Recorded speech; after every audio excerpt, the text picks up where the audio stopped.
ఆ ఫోన్ పలగొట్టమంటే నాకు ఇప్పుడు ఎందుకు బాబు హ్యాపీ బర్త్డే చెప్దాం. 7 years నుండి ఉంచారా? 7 years నుంచి అదే ఫోన్ ఉంది నా దగ్గర. నేను అంత ఆలోచిస్తాను నాకు కొనడానికి. ఇట్స్ లైక్ కొనుక్కోవచ్చు, పెద్ద వాదం లేదు, ఈఎంఐ కట్టుకోవచ్చు, కానీ ఆ 2000 మనకి ఎక్కడ పనికొస్తాయో అని ఆలోచించుకుని ఫ్యామిలీ నుంచి వచ్చిన అమ్మాయిని నేను. మా ఇంట్లో నేనే ఎర్నింగ్ కాబట్టి నాకు కొంచెం ఉంటాయి కొన్ని.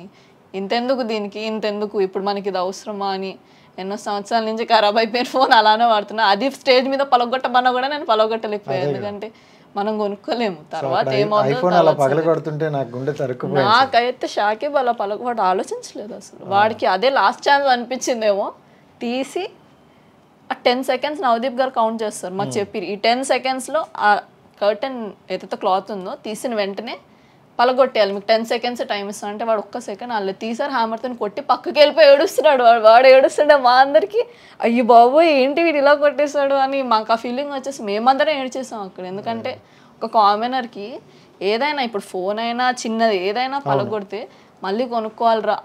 ఇప్పుడు షాకిబ్ దానికి ఈఎంఐ కడుతున్నాడు, ఇంకా ఫోన్ పలగొట్టేసి కూడా ఈఎంఐ కడుతున్నాడు, వాడికి ఇంకా ఆ పొజిషన్ ఉంది. ఇట్స్ లైక్ సమ్వేర్ కామనర్స్ ఆ పాయింట్లో ఉన్నారు. ఇప్పుడు ఇన్ ఆర్ అవుట్ దానికి ఆ పాయింట్లో వస్తే ఎవరైనా ఏదైనా చేసే పొజిషన్లో ఉన్నాం.